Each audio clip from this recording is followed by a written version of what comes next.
Hola, hola muchachos, de nuevo buenos días por acá. Estamos, como ya se los anuncié en un chat de voz por Telegram anterior, vamos a iniciar la clase de la unidad 4 en vista de que quedé sin servicio eléctrico y vamos a utilizar esta herramienta, el chat de voz del canal de Telegram, para entonces poder dar la clase.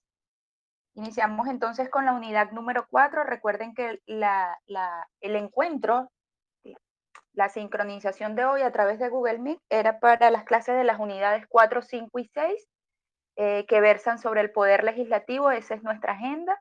El poder legislativo nacional, comunidad número 4, el poder judicial, comunidad número 5, y el poder ciudadano y electoral, comunidad número 6.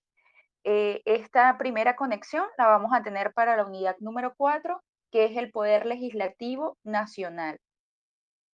Por favor, alguien que me dé feedback para continuar. Y bienvenidos por acá, Yamiler, Fanny, Edisbel, María, Malú, Rafael, Claudia González, Antonio, Angie, Andrea Gutiérrez, Moisés, Dairín, Melanie, Jonathan, Frangelis, Claudia, Agnin, Orlianis, Jorge, Giuliani, Rafael, Ariadna Escalón, Andrea Torres y Wilmer. Bueno, yo me imagino que me están escuchando. Si alguien puede levantar la manito para tener la plena seguridad. Ok, Moisés y Edisbel y María Romero. Moisés, tienes el micrófono abierto, Moisés. Adelante. Buenos días Fanny a también todos, levantó buenos la mano. días, profe. Sí se Hola, buen día, escucha. Moisés. Sí, perfecto. Sí, quería confirmar porque recuerden que estoy con datos. Entonces, si llega un momento en que no me escuchan, por favor, levanten la mano, para que esto no sea en vano y yo siga hablando sin Sol. detenerme y exacto, y ustedes no me estén escuchando. Por favor, se los De agradezco. acuerdo, profe. Ok, gracias. Bueno, el chat está siendo grabado, la clase está siendo grabada. Edisbel, ya va. Edisbel, te escucho, es para dar feedback. Hola, Edisbel, tienes el micrófono abierto.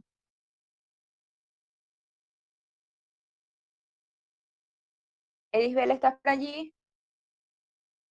Ok, voy a silenciar. Fanny, buen día, cuéntame.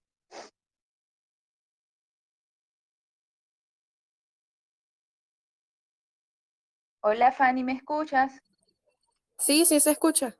Ah, ok, perfecto. Iba a dar feedback y iba a Ah, decir que sí se perfecto. escuchó y yo también Ya, estoy con datos. ok, perfecto, listo. Sí, Entonces ya sin más preámbulo vamos a comenzar precisamente para que no se nos caiga la conexión, por favor. Ok, muchachos, vamos a dar inicio entonces a la unidad número 4, que versa sobre el Poder Legislativo Nacional. Para esto vamos a señalar las características que determinan la existencia del Poder Legislativo Nacional. En principio tienen que tener en cuenta, o lo primero que deben saber al respecto, es que es el órgano legislativo del país. Es decir, es el órgano que se encarga de legislar, de crear las leyes, de crear los cuerpos normativos u ordenamientos jurídicos. No solo de este país, de cualquier país del mundo, porque a eso se refiere el órgano legislativo o poder legislativo. Y a esto nos remontamos, por ejemplo, cuando hablamos o hacemos referencia a la división tripartita de poderes propuesta por Montesquieu, que divide el poder público nacional de cualquier estado en tres básicamente: el legislativo, el ejecutivo y el judicial. En este caso estamos paraditos frente al poder legislativo nacional, es decir, representado por una figura que se conoce como Asamblea Nacional. Se llama así desde que entra en vigencia la Constitución de la República Bolivariana de Venezuela en el año 1999, y es la que tenemos vigente hasta hoy día.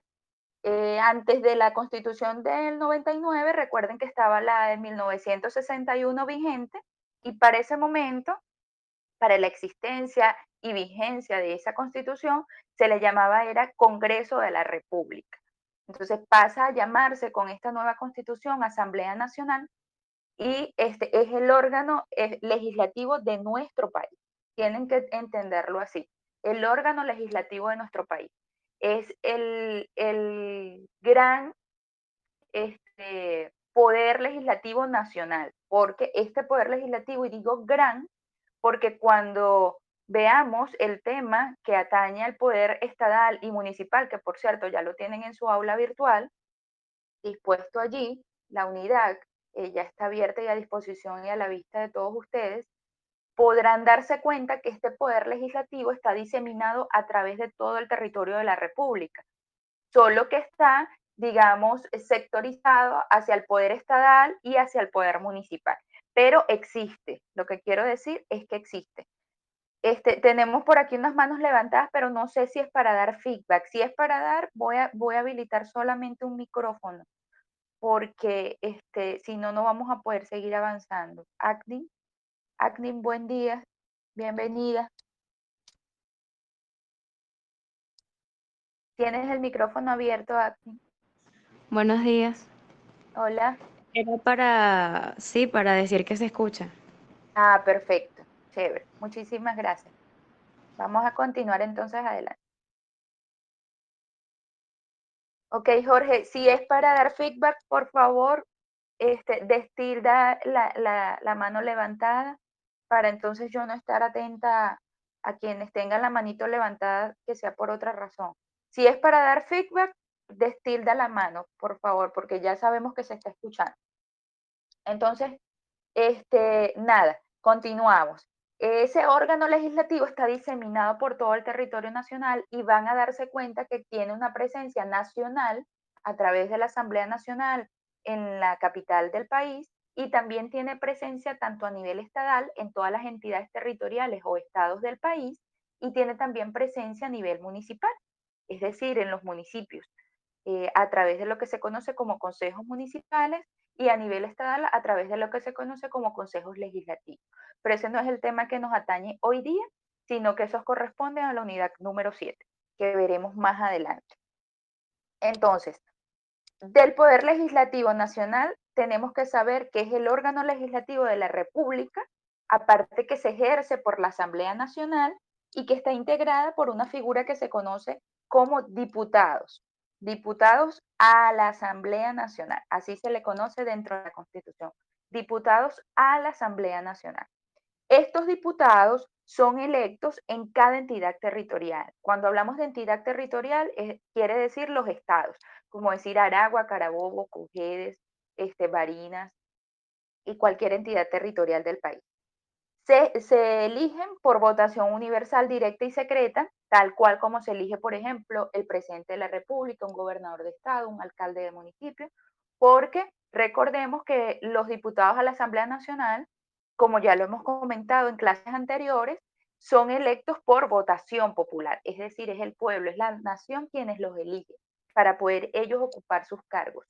Es por eso que deben, digamos, sus atribuciones, sus funciones, la ejecución de sus actividades, las deben al pueblo, a la nación, a esa población que los eligió y los llevó a ocupar el curul como diputados a la Asamblea Nacional. Antes, en la Constitución de 1961, el Congreso de la República, así se llamaba, era bicameral. Hoy día, desde la entrada en vigencia de esta nueva constitución, que ya no es tan nueva, evidentemente por la data, pero le llamamos así porque pues, primero es la vigente y además vino a reestructurar todo lo que es el Estado, la nación jurídicamente organizada. Pasamos de 3 poderes públicos a ocupar 5 poderes públicos, algo antes nunca visto.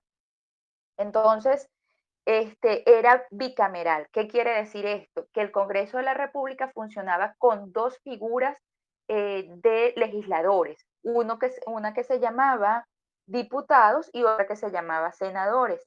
Cuando entra en vigencia esta constitución actual, la bicameralidad pasó a ser unicameral, es decir, la Asamblea Nacional funciona en una sola cámara eso significa que va a ser ocupada única y exclusivamente por diputados. Ya los senadores, ya la figura de senadores no existe, no está vigente. Ahora, ¿cómo se eligen estos diputados a la Asamblea Nacional? Como bien se los mencioné, se eligen por entidades territoriales, es decir, por estados, y su elección depende o se toma en cuenta sobre la base poblacional del 1,1% del total del país. Cada estado va a elegir, ejemplo, Carabobo, cada estado elige 3 diputados, la población indígena del país elige también por su parte 3 diputados que lo van a representar en la Asamblea Nacional, y todos estos miembros electos por estado o por entidad territorial o entidad federal van a tener una figura que se conoce como suplente, todos, absolutamente todos. Entonces, esto se traduce en que en las elecciones a Parlamento o Asamblea Nacional siempre se eligen, digamos, a los representantes principales y a los representantes suplentes. Entonces, los suplentes, precisamente como bien su nombre lo indica, van a suplir la ausencia de uno u otro diputado, cuando así lo determinen las circunstancias, sea cuales fueren estas. ¿Cuánto tiempo duran el ejercicio de sus funciones los diputados? 5 años. En el artículo 192 de su constitución, la que sea que tengan, van a observar, obviamente de 1999 me refiero, pero digo la que sea que tengan porque puede que la tengan en físico, porque su mamá se la facilitó, algún compañero, algún amigo y la tienen en físico. Cuando ustedes la abran, en el artículo 192 y le den lectura a esta norma, se van a dar cuenta que no coincide con la modificación que se hizo en la enmienda del 15 de febrero de 2009. ¿Por qué? Porque en esa norma se establece que pueden ser reelectos o reelegidos por 2 periodos consecutivos. Esto quedó abolido, muchachos. Desde que se reformó, o sea, entra en vigencia en el 99, en el 2009 sufre una enmienda a la Constitución y se modifica todo el artículo a través de una enmienda constitucional, se modifica que todos los cargos de elección popular en Venezuela, todos, absolutamente todos, sin excepción, y cuando hablamos de cargos de elección popular ya hemos hecho referencia presidente de la República, alcaldes, gobernadores, diputados a la Asamblea Nacional, son electos y pueden ser reelectos indefinidamente en el tiempo. Entonces, esto, en otras palabras, significa que los diputados siguen teniendo una duración en sus cargos de 5 años, pero pueden ser reelectos, pero esa reelección es indefinida en el tiempo. Es decir, si es electo nuevamente y termina su periodo de 5 años y se vuelve a postular como diputado de la Asamblea Nacional, puede volver a ser reelecto. O sea, su reelección es indefinida en el tiempo. Esto, como hemos dicho en anteriores oportunidades, trae como consecuencia, es delicado para el Estado de Derecho de cualquier país porque genera una perpetuidad, una fijación indeterminada en el tiempo de todos los miembros del Poder Público Nacional que son electos por elección popular. Entonces, vulnera el Estado de Derecho porque son personas, órganos que van a ocupar estos cargos de manera casi que vitalicia. Vitalicia en el entendido de que pueden reelegirse continuamente y sin un límite determinado. Ok, entonces creo que estamos claros hasta acá. No voy a solicitar feedback para no detenernos y continuar. Espero que me estén escuchando. Ok, existe algo que se conoce como las comisiones de trabajo de la Asamblea Nacional. Esas comisiones de trabajo son las que le dan vida u organización al Parlamento. La Asamblea Nacional también le llamamos Parlamento, por eso es que me han escuchado mencionar la palabra Parlamento. Entonces, esas comisiones de trabajo se dividen en permanentes, en ordinarias y especiales. Las permanentes básicamente van a tener competencia en sectores que tengan que ver con la actividad nacional.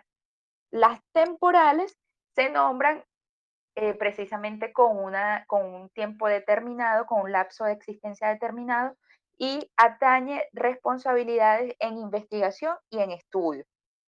Esas comisiones permanentes o de trabajo permanentes se eligen por las 2/3 partes de los integrantes de la Asamblea Nacional y no más, tienen como competencia no más de 15 sectores de la actividad nacional.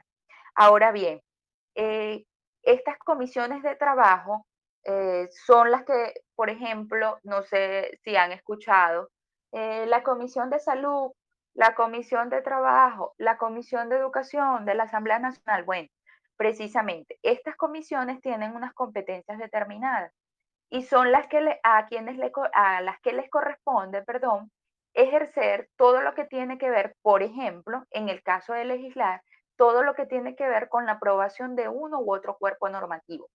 Les doy un ejemplo a continuación. Si hay un proyecto de ley en materia de salud, ¿verdad? Que se va a discutir ante la Asamblea Nacional, y ya vamos a ver el proceso de formación de leyes más adelante, entra o ingresa el proyecto de ley a la Asamblea Nacional y le corresponde asumir en principio la discusión de esa ley a las comisiones que guarden relación con la materia objeto de estudio. Es decir, si es una ley, es un proyecto de ley relacionado con el tema salud, le corresponde a la Comisión de Salud de la Asamblea Nacional discutir el articulado de esa ley, porque se supone en principio que son comisiones que están especializadas en el área y personas que la integran o diputados a la Asamblea Nacional que lo integran y que son especializados específicamente en esa área. Entonces, si es salud, le corresponde a salud. Si es una legislación en materia de economía, le corresponde a economía. Si es educación, le corresponde a educación. Y así, determinadamente de acuerdo a la materia en particular. Entonces, ya para cerrar con el tema del poder legislativo en cuanto a las características, tenemos que está conformada por una junta directiva y esta junta directiva la integran, como bien lo establece la Constitución en su artículo 194, está representada o integrada por un presidente, 2 vicepresidentes, un secretario y un subsecretario. Nos vamos a dar cuenta más adelante cuando veamos la comisión delegada de la Asamblea Nacional que algunos de estos miembros, en conjunto con los presidentes de las comisiones permanentes de trabajo, integran lo que se conoce como comisión delegada. Y esa comisión delegada es la figura que va a suplir las funciones de la Asamblea Nacional mientras éste esté en receso vacacional. Entonces, para continuar, vamos a seguir con las atribuciones de la Asamblea Nacional. Son 24, están establecidas en el artículo 187 constitucional y una de ellas es innominada.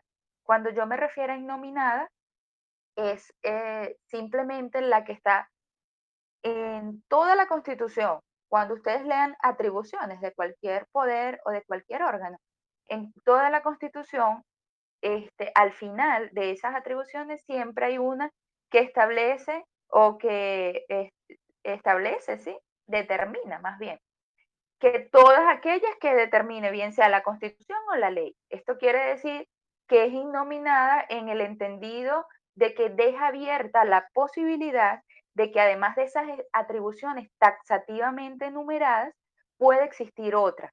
Puede existir otra en la Constitución, regadita por allí en cualquier otro artículo que guarde relación con esa sección en particular, o puede que esas otras atribuciones estén establecidas en ley o reglamento. En ley o reglamento, ¿cuál? Se preguntará, ¿en cuál ley o reglamento se preguntarán ustedes? Bueno, esa ley o reglamento puede ser la ley o el reglamento, porque el reglamento es especializado, que precisamente contenga la materia específica de ese órgano. Les pongo un ejemplo. Si estamos hablando de la Asamblea Nacional, como en este caso nos compete, existe lo que se conoce como un reglamento de la Asamblea Nacional. Entonces, ese reglamento, además de las atribuciones contenidas en la Constitución, el reglamento puede que contenga, y no es que puede, en este caso particular, contiene otras atribuciones de la Asamblea Nacional. Entonces, en conclusión, las atribuciones están en la Constitución y a través de la última de ese artículo 187 de la Asamblea Nacional, ese número, entre comillas, 25, ¿verdad? Como atribución, precisamente nos lleva a eso, a que puede que exista otra atribución de las aquí señaladas y que esté contenida bien sea en una ley o en un reglamento. Entonces, entendidos hasta acá, porque vamos a entrar en las atribuciones y las vamos a explicar algunas detalladamente, y no me quiero agotar sin saber que me están escuchando. Hasta el momento esto se ha portado bien. Me pasé a conexión con el router inalámbrico y está funcionando, al parecer. Por lo menos aquí tengo conexión, lo que se mira. Uno solo que levante la manito, o sea, le voy a dar el derecho a uno solo, por favor, para que me dé feedback de que se está escuchando.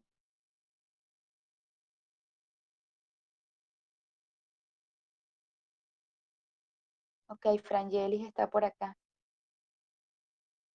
Frangelis, tienes el micrófono habilitado. ¿Sí se escucha? Sí se escucha. ¿Aló? ¿Frangelis? Profe, sí se escucha. Ok, ok, perfecto. Gracias, Frangelis, por el feedback. Gracias. Rafael también. Hola, buen día, Rafael.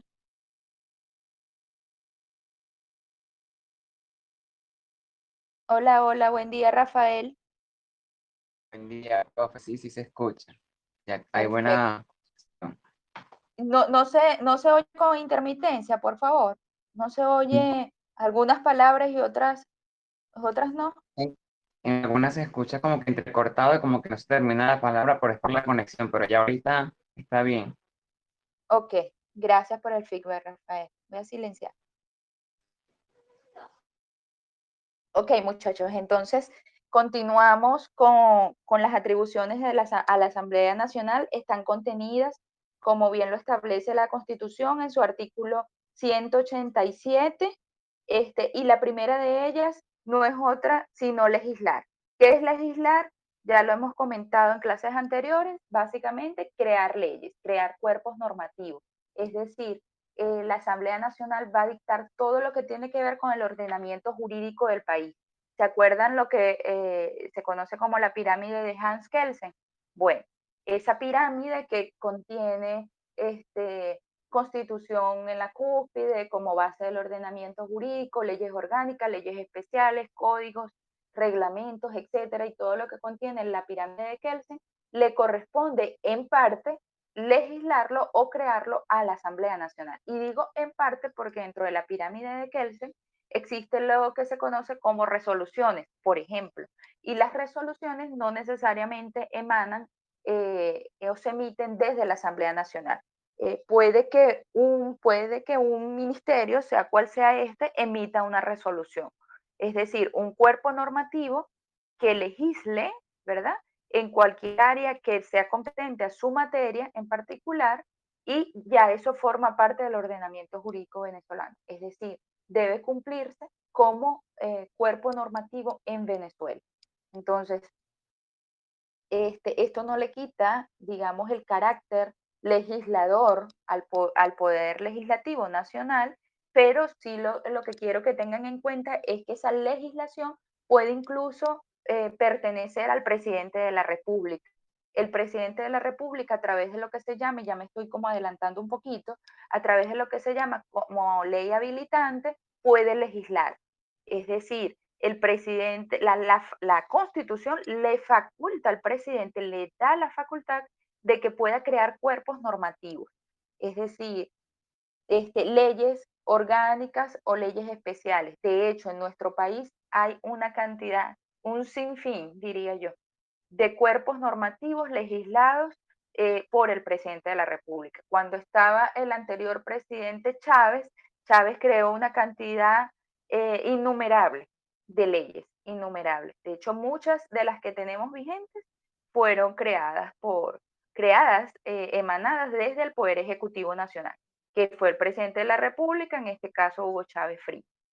Entonces, además que emana el ordenamiento jurídico del Poder Legislativo, puede que emane del Poder Ejecutivo a través de sus órganos. Pero en este caso particular, su función principal del Poder Legislativo es legislar. ¿Legislar en qué? En materias de conocimiento nacional, conocimiento general, todo lo que tiene que ver con la nación y todo el funcionamiento de los órganos del poder público nacional. Es decir, la Asamblea Nacional regula, reglamenta el ejercicio y funcionamiento de los órganos del poder público. Ahora, como son 24, las 24 no las vamos a ver. Yo en la guía les hice referencia a, no recuerdo cuántas, son 24, unas innominadas. Déjenme ver si tengo la guía por aquí. Ok, la 1, vamos a ver la 2, la 5, la 6, la 10, la 17 y la 18, que desde mi criterio particular, desde mi discrecionalidad, son las que me interesan que ustedes conozcan particularmente. Entonces, la primera fue precisamente esa que ya mencionamos, que es el espíritu de la Asamblea Nacional, que no es otro que legislar. Tenemos la número 2, que es proponer enmiendas y reformas a la Constitución, y con esta atribución número 2, recordamos cuando vimos reforma y enmienda. Bueno, precisamente guarda relación con eso. Si tienen la guía a la mano o tienen papel y lápiz donde poder tomar nota o una notita donde puedan,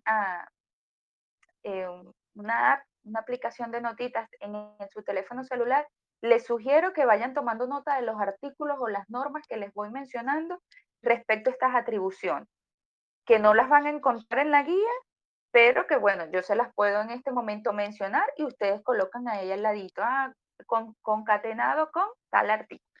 Entonces, casi siempre los artículos constitucionales, las normas constitucionales, están relacionadas, guardan relación con otras normas de la misma Constitución.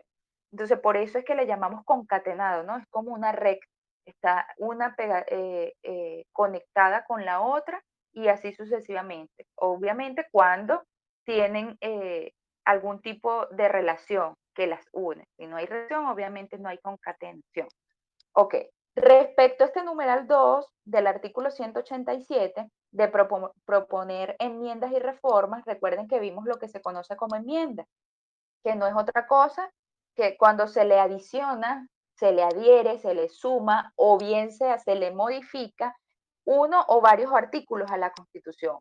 Pero ojo, esto siempre tiene que estar sin alterar su estructura fundamental, porque si estamos hablando de alterar su estructura fundamental, recuerden que la nación es el Estado, perdón, es una nación o una figura jurídicamente organizada como estructura. Recuerden esa definición de Estado, gobierno, nación. Entonces, si altera la estructura de la Constitución, estamos alterando la estructura de un Estado.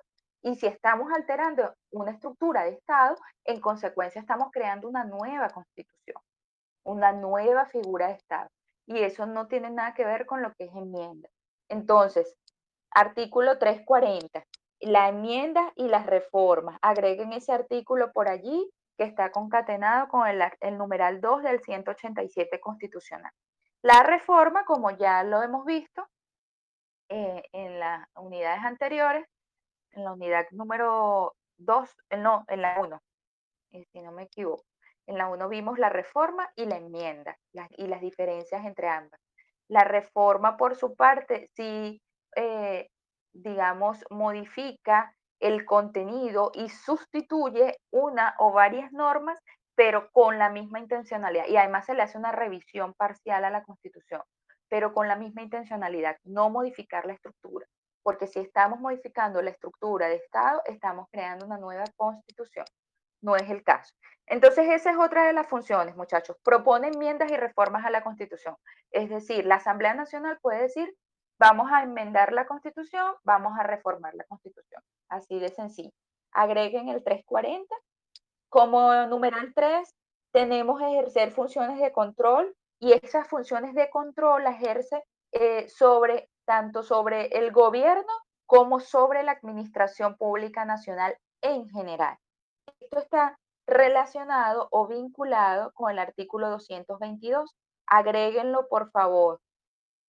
Y necesito que alguien que esté en línea lea el artículo 222 de la Constitución. ¿Quién puede leerlo? Por favor, levante la mano. Mientras yo descanso un poquito la garganta, porque además estoy un poquito mal de la garganta. Por favor, alguien que lea el artículo 222 constitucional. Recuerden que estamos en clase. Alguien que intervenga, solicita el derecho de palabra. Agnin. Ok, Agnin, te escucho. Artículo 222 de la Constitución.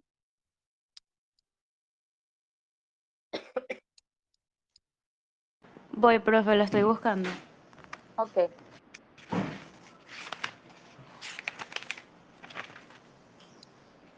¿222? 222, sí, correcto. La Asamblea Nacional podrá ejercer su función de control mediante los siguientes mecanismos: las interpelaciones, las investigaciones, las preguntas, las autorizaciones y las aprobaciones parlamentarias previstas en esta Constitución y en la ley, y cualquier otro mecanismo que establezcan las leyes y su reglamento. En ejercicio del control parlamentario podrán declarar la responsabilidad política de los funcionarios públicos o funcionarias públicas y solicitar al Poder Ciudadano que intente las acciones a que haya lugar para hacer efectiva tal responsabilidad. Es correcto. Muchísimas gracias, Agnen, por la lectura. Voy a De nada. silenciarte. Ok, entonces si nos fijamos, si prestaron atención a la lectura que hizo Agnen a la Constitución, o ustedes están siguiendo la lectura en sus constituciones, se pudieron dar cuenta que esa función de control que ejerce el gobierno y la administración pública nacional, la ejerce a través, digamos, de varias vías, ¿no? La ejerce a través de interpelaciones, de investigaciones, puede hacer preguntas, puede dar autorizaciones, puede dar aprobaciones y cualquier otro mecanismo que establezca, bien sea la Constitución, y vuelvo y repito, la ley, los reglamentos que estén, o sea, todas esas atribuciones que estén diseminadas por el ordenamiento jurídico. ¿Qué va a pasar? ¿Por qué ejerce funciones de control? Precisamente porque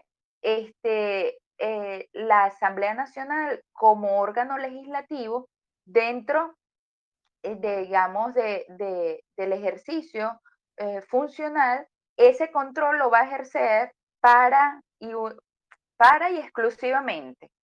exclusivamente determinar futuras y posibles sanciones que puedan adherirse a estos órganos que ejercen el poder público nacional, en cualquiera de sus áreas y en cualquiera de sus ramos. Entonces, ¿investiga para qué? Con una intencionalidad. Si se fijan en la parte final de ese 222, es precisamente para eso, para poder declarar la responsabilidad política de esos funcionarios que forman parte del poder público nacional. ¿Y qué va a hacer? Va a solicitar al poder ciudadano se inicie la acción que corresponda. Cuando establece esto la Constitución y veamos el poder ciudadano, se van a dar cuenta que el poder ciudadano simplemente es un poder vigilante de todo lo que tiene que ver con el ejercicio y funcionamiento y organización de los poderes públicos del Estado. Es como, digamos, la figura de mamá y papá en el hogar, ¿sí? Que están siempre vigilantes a cómo se desenvuelven sus hijos, o si no hay hijos en el hogar, cómo se desarrollan y desenvuelven todas las actividades que tengan que ver con ese techo en común, en particular. Entonces, ese es el órgano vigilante de todo el funcionamiento del poder público nacional, el poder ciudadano. Pero la Asamblea Nacional puede servir de vehículo para iniciar investigaciones y decirle al poder ciudadano, o iniciar advertencias, iniciar interpelaciones, iniciar preguntas previas para que el poder ciudadano después inicie la investigación y se determine la responsabilidad que se tenga que determinar respecto a ese órgano del poder público en particular. Ojo, cual sea que fuere este.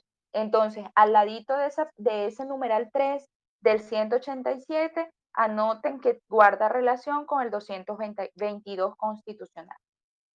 La otra atribución es el decretar amnistías.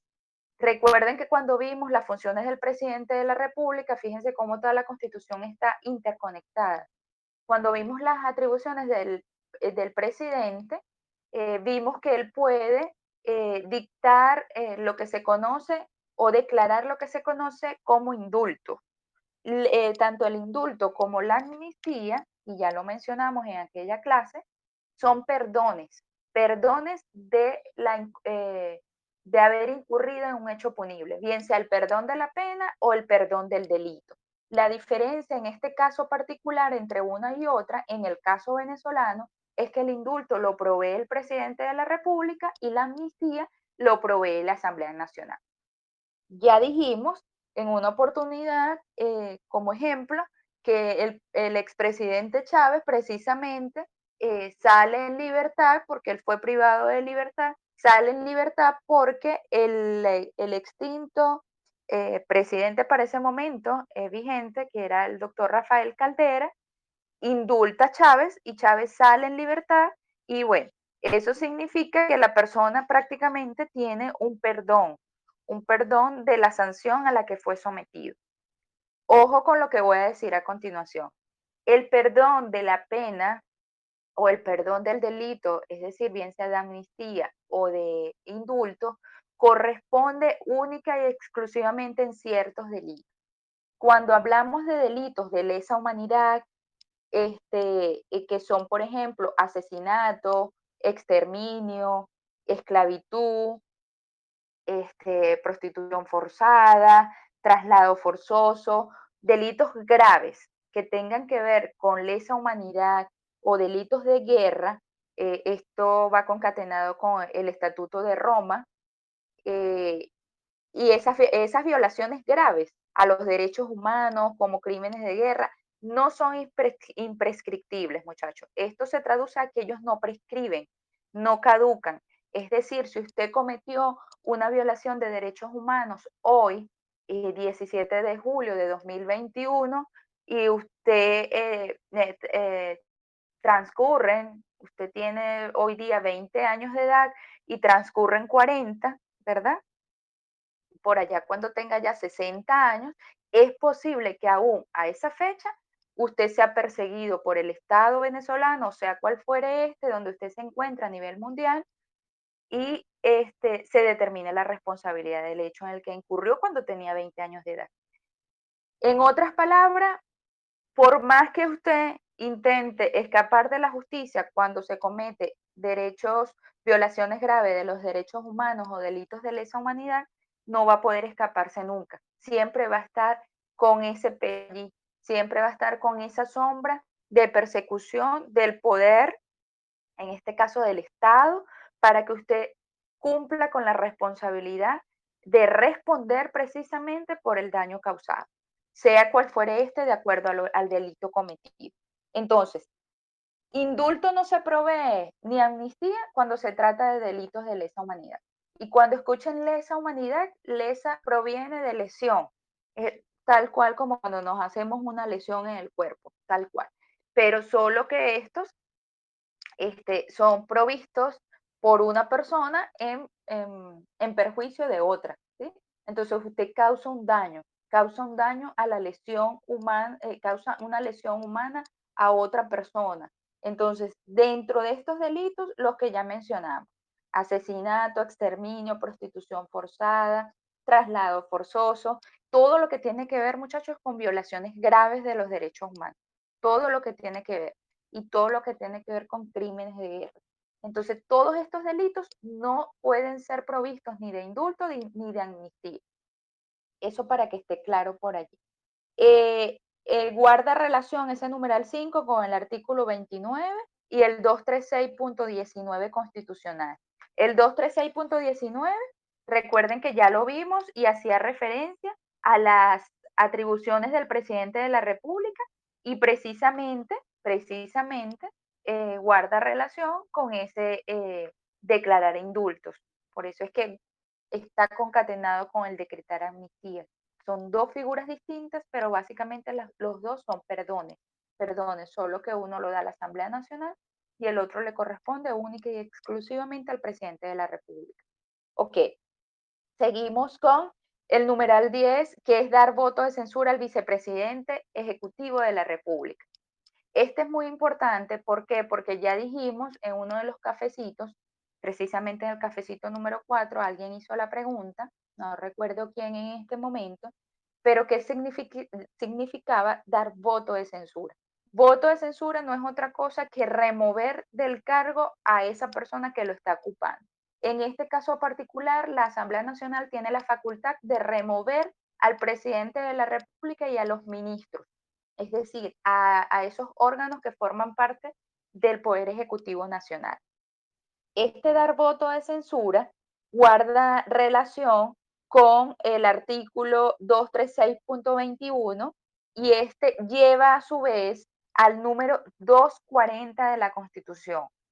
Agréguenlo por favor también, tomen nota del 240, porque el 240 es importante. ¿Por qué es importante? Porque precisamente es el reconocimiento, ¿verdad?, que le otorga la misma Constitución al presidente de la República de disolver la Asamblea Nacional. Es interesantísimo y excelso, diría yo. ¿Por qué? Porque volvemos a lo mismo. Estamos en Asamblea Nacional. ¿Quién elige a la Asamblea Nacional? El pueblo. Entonces, en principio, si el pueblo lo elige, es el pueblo quien puede solicitar la remoción de ese funcionario o de ese órgano del Poder Público Nacional, ¿verdad? Entonces, en este caso particular, resulta que la Asamblea, la Constitución le da la facultad al presidente de la República de disolverla. Disuelve la Asamblea Nacional. Eso es algo magno y excelso en mis palabras, por la razón que ya expliqué. Entonces, está concatenado con el 240 que le precisamente provee al presidente de ese reconocimiento de disolver la Asamblea Nacional. ¿Y cuándo es que lo puede hacer? Precisamente cuando en 3 oportunidades dentro de ese mismo periodo constitucional, y ya lo comentamos en otra clase, cuando en un mismo periodo la Asamblea Nacional dicta o da voto de censura al vicepresidente ejecutivo. Entonces es como un stop, ¿no?, que da el presidente de la República a la continuación del ejercicio de las funciones de la Asamblea Nacional. ¿Por qué ocurre esto? Bueno, por una razón muy sencilla. Recordemos que el vicepresidente ejecutivo es una persona de confianza del presidente de la República, es su mano derecha. De hecho, tanto al vicepresidente ejecutivo como a los ministros, como ya lo sabemos, ¿quién los nombra? El presidente de la República. No los nombra el poder popular, no los nombra la nación, no los nombra la población, los nombra el presidente de la República. Es un cargo de libre nombramiento y remoción. Lo nombra cuando así lo desee y lo puede remover también cuando así lo desee. Y como ya también hemos mencionado, los puede, digamos, rotar dentro de los ministerios, como ha pasado en anteriores oportunidades. Entonces, si esa remoción del vicepresidente ejecutivo ocurre en 3 oportunidades en el mismo periodo constitucional, bueno, yo, presidente de la República, como tú, Asamblea Nacional, me has removido, le has dado voto de censura a mi vicepresidente en 3 oportunidades, bueno, no me queda otra opción constitucionalmente, porque la Constitución me faculta para ello, que disolverte. Si ocurre esto, que no ha ocurrido hasta el momento, se llama elecciones dentro de los 60 días siguientes para nombrar una nueva Asamblea Nacional. Es decir, se celebra la elección nueva del Parlamento, igual como ya lo habíamos mencionado. Se elige 3 diputados por estado, por entidad federal, y la población indígena también elige a sus curules, y todos estos con sus determinados suplentes. Eso quiere decir que el cuerpo legislativo anterior queda barrido, disuelto, y se van a unas nuevas elecciones. Elecciones que, por cierto, van a ser reguladas y organizadas, ejecutadas por el Poder Electoral, que lo vamos a ver más adelante, a través del Consejo Nacional Electoral. Entonces, esto es súper importante, el numeral 10. Entonces, pendiente, va concatenado con el 236.21 de la Constitución, y este nos lleva a su vez al 240 constitucional. Tomen nota de esas normas, por favor. Ahora, Creo que me salté la número 6, que es discutir y aprobar el presupuesto nacional. Este presupuesto nacional, fíjense que es una de las facultades de la Asamblea Nacional, de sus atribuciones, y es que maneja todo lo que tiene que ver con el presupuesto de la nación. Esto se traduce en que el poder ejecutivo, ¿verdad? El poder ejecutivo, recuerden que estamos en el legislativo, pero el poder ejecutivo es quien diseña o presenta ante la Asamblea Nacional ese plan de presupuesto anual, ¿verdad? Dentro de ese presupuesto establece lo que se conoce como unos límites máximos, bien sea de gastos y de endeudamiento. La Asamblea Nacional recibe la propuesta del Poder Ejecutivo, lo discute y lo aprueba. Entonces, todo ese presupuesto que llega a cada uno de los órganos del poder público del país son discutidos y previamente aprobados por la Asamblea Nacional. Todos los presupuestos, todos, absolutamente todos. Esto guarda relación con el artículo 311 constitucional. Tomen nota y cuando puedan le dan lectura, por favor. Pasamos entonces a la número 17, que es autorizar la salida del presidente de la República del territorio nacional, siempre y cuando esta no se prolongue por más de 5 días. ¿Por qué? Porque allí vamos entonces a dar un vistazo a los artículos 234 y 235 constitucional que se refieren a las faltas temporales del presidente de la República. Recuerden que el presidente puede tener dos tipos de faltas, las temporales y las absolutas, ¿sí? Entonces, esas absolutas es cuando vimos la muerte, la renuncia, la destitución y todas las demás que corresponden. Y las faltas temporales son precisamente las que se refieren a cuando el presidente se ausenta del territorio nacional por un tiempo determinado. ¿Qué va a pasar? Que la Asamblea Nacional autoriza la salida del país del presidente cuando ésta excede de 5 días. Si necesita salir del país por 4, por ejemplo, o por 3, no es necesaria la autorización de la Asamblea Nacional. Entonces, cuando supera los 5 días, sí debe autorizar la Asamblea Nacional. Entonces, autoriza, el presidente sale y comienza a transcurrir el lapso que le corresponda fuera del territorio, es decir, en territorio extranjero. ¿Qué va a pasar? Que puede que en una de esas faltas temporales se configure en falta absoluta. Ya eso también los mencionamos cuando vimos las facultades del presidente de la República y sus faltas temporales y absolutas. Entonces, ocurre, la Asamblea Nacional puede autorizar al presidente a ausentarse por 90 días.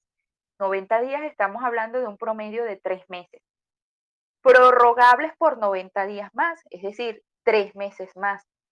Si el presidente de la República se ausenta esos 90 días más los 90 días de prórroga, es decir, una suma de 180 días, un aproximado promedio de 6 meses, se ausenta del territorio nacional, la Asamblea Nacional entra en la posibilidad de discutir, de acuerdo a lo que le dicta la Constitución, de discutir si el presidente, en vez de una falta temporal, incurrió en una falta absoluta.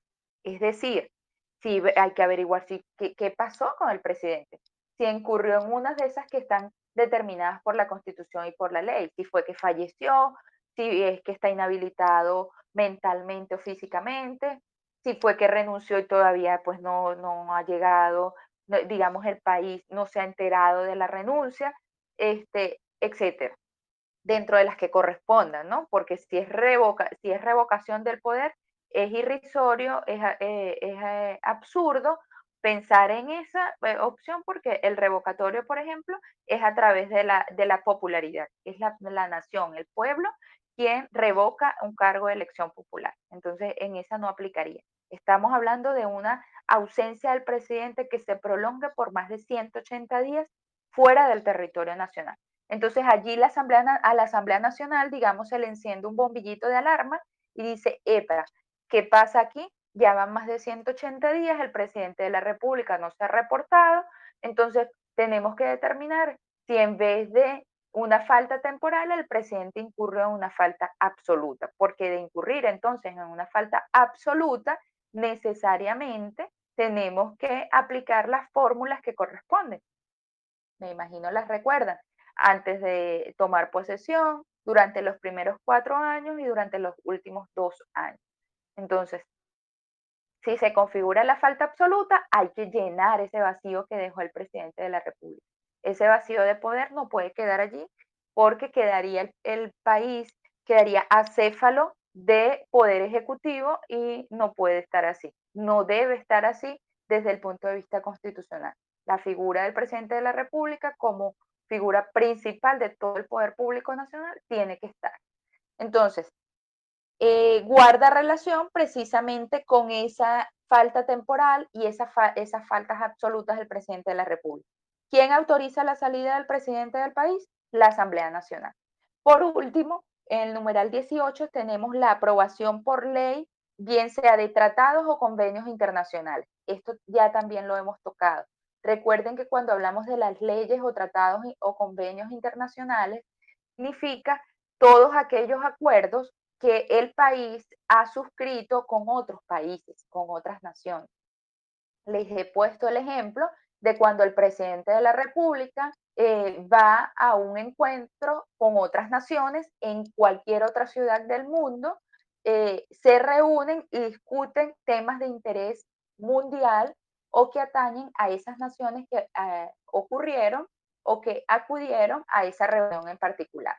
Entonces, luego de esas reuniones que tienen que ver con las actividades propias de, bien sea de un país en particular o de todas las naciones involucradas, siempre va a surgir, muchachos, un documento al final de esas reuniones internacionales.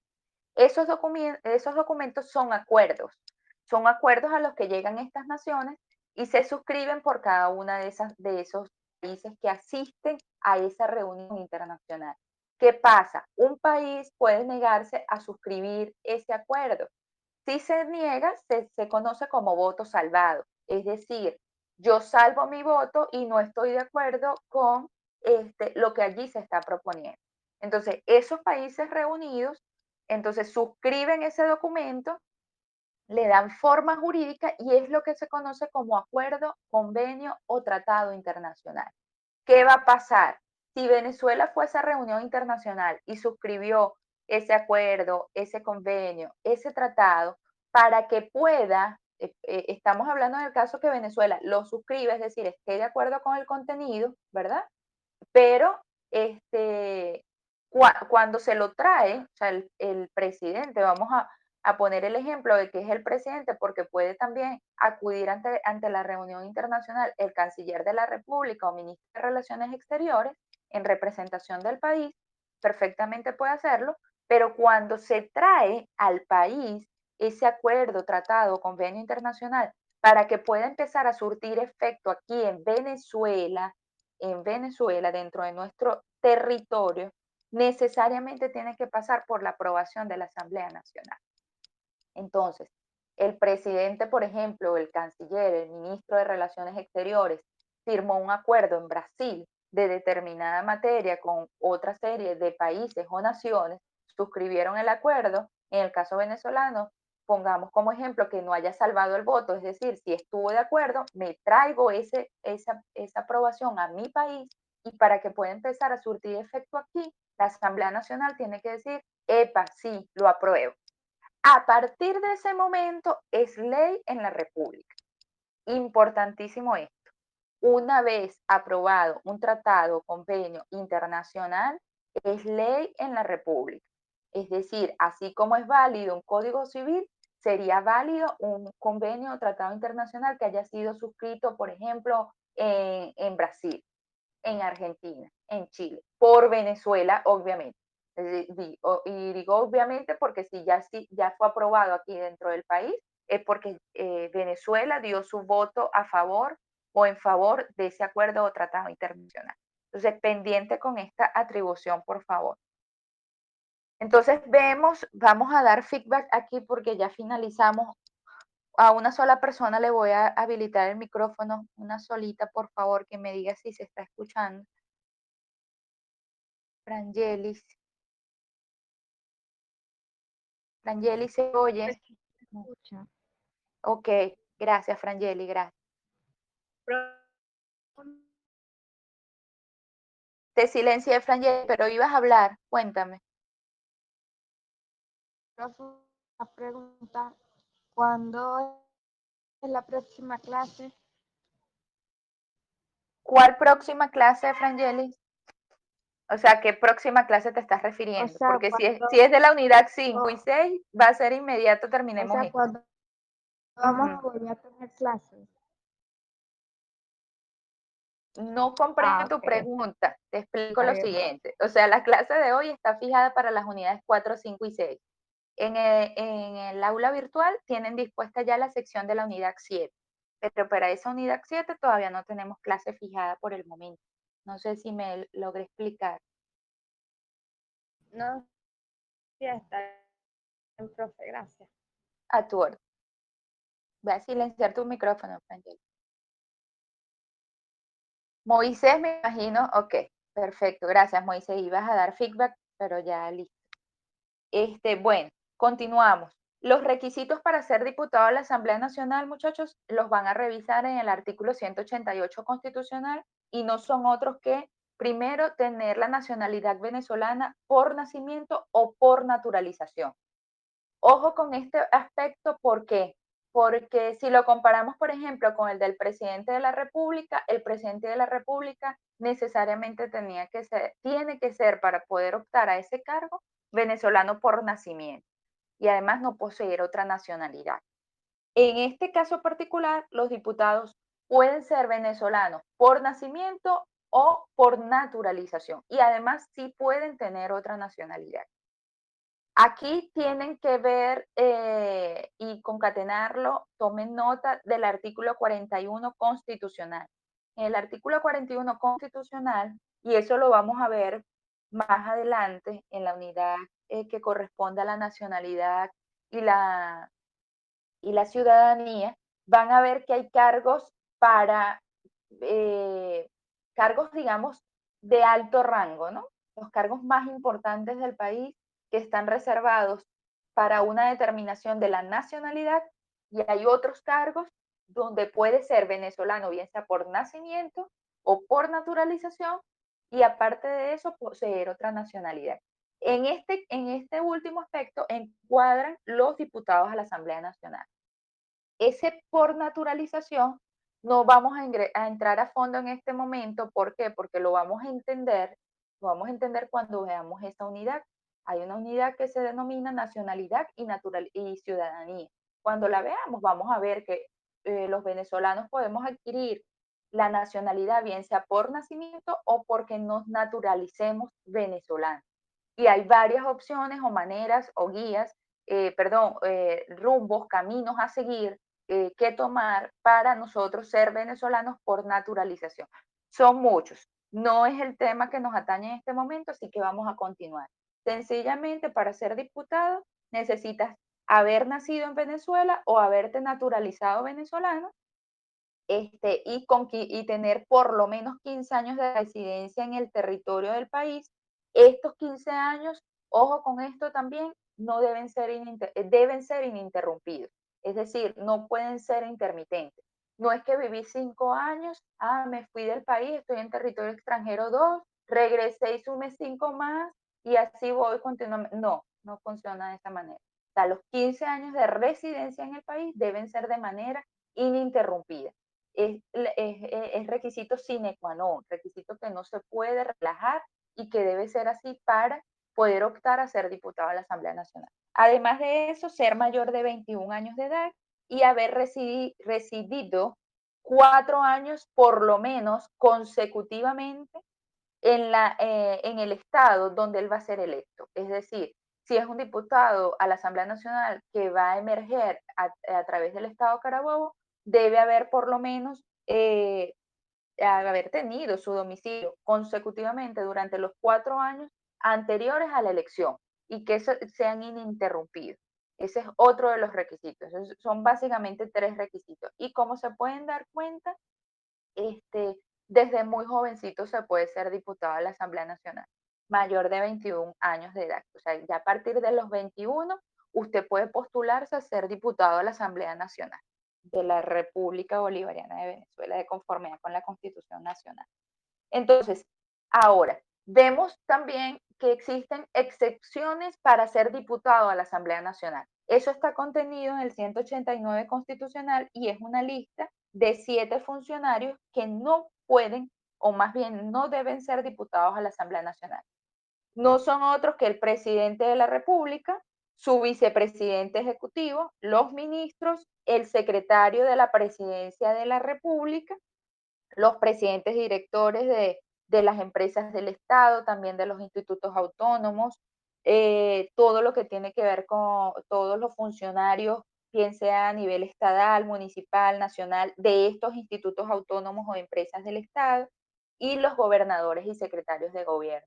Esto por razones lógicas, muchachos, ocupan cargos de interés nacional y no pueden, lógica y necesariamente, de convertirse en diputados a la Asamblea Nacional, porque son cargos que, digamos, chocarían, no estarían, digamos, en sincronía para poder llevar en buen término lo que se conoce como un Estado de Derecho, apegado y de conformidad con la Constitución del país.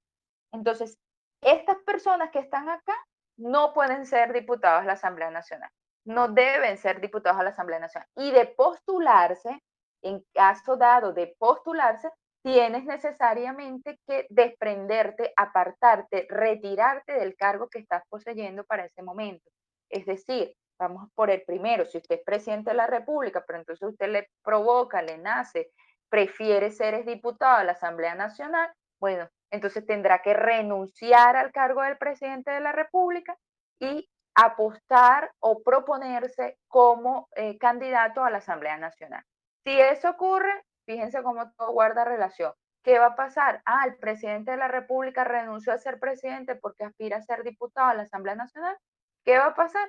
Ocurre un vacío de poder. Es decir, se configura una falta absoluta del presidente de la República, hay que llenar ese vacío de poder, nos vamos entonces a las causales que llenan ese vacío y ver en qué momento el presidente dentro de su periodo constitucional renunció a ser presidente para aspirar a ser a diputado a la Asamblea Nacional. Entonces, de acuerdo al momento, se verá qué se hace. Ya eso lo conocemos, ya lo hemos hablado en anteriores oportunidades. Entonces, pasamos entonces a lo que se conoce como las obligaciones, pero también los privilegios que tienen los diputados a la Asamblea Nacional. Los diputados tienen, digamos, una parte constitucional y legal que les favorece por el solo hecho de ocupar esos cargos, pero también tienen unas obligaciones, como todo, ¿no? Como todo ciudadano. Tenemos obligaciones, pero también tenemos derechos, tenemos deberes. Si usted cumple con sus deberes, usted tiene la posibilidad de reclamar algunos derechos, algunos, y digo algunos, los que les correspondan de conformidad con la Constitución y la ley. Ok, entonces tenemos que las obligaciones básicamente van a ser dos. El cargo de los diputados de la Asamblea Nacional es de dedicación exclusiva a eso. Es decir, usted si es diputado de la Asamblea Nacional, usted no puede ser a su vez gobernador de un estado o alcalde de un municipio. Entonces, el cumplimiento de sus funciones, del ejercicio de sus funciones dentro de la organización del poder público legislativo nacional es con exclusividad. Se debe dedicar exclusivamente a ser diputado de la Asamblea Nacional. Esto siempre en beneficio o en interés de la población que lo eligió para estar allí. Recordemos que son electos por votación popular. Entonces, al ser electos por votación popular, ¿a quién se deben? Al pueblo. Entonces, si se deben al pueblo, siempre esos intereses deben versar hacia allá. Aquí, bueno, aquí podríamos hacer un paréntesis de cómo ocurre en realidad lo fáctico, lo palpable, lo vivencial, y vemos que eso no se ve así en la práctica diaria. Entonces, los diputados de la Asamblea Nacional, básicamente los miras una sola vez cuando se están postulando a ser candidatos a diputados y más nunca los vuelves a ver. Así tal cual, más nunca los vuelves a ver después que son electos. Los mirarás alguna vez por televisión cuando transmiten algunas de sus alocuciones o de sus discusiones de proyectos de ley o cualquier cosa que tenga que ver con interés nacional y que sea televisado, pero de resto, como todos los candidatos que tienen que ver con el poder público, los miras con interés abocado hacia el pueblo, hacia nosotros como ciudadanos, solamente cuando hay un interés particular en que seas electo. Pero después de allí que eres electo, pues más nunca. O sea, no los vuelves a mirar. Esto obviamente va en contravención a lo que establece la Constitución, porque si precisamente eres electo por votación popular, te debes a esa nación que te eligió, te debes a esa nación que te llevó a ocupar ese cargo. Y en este caso, bueno, ese curul como diputado a la Asamblea Nacional. Entonces, esa labor es de dedicación exclusiva a la Asamblea Nacional. Y además debe mantener una vinculación permanente con sus electores. Aquí volvemos a lo mismo, ¿no?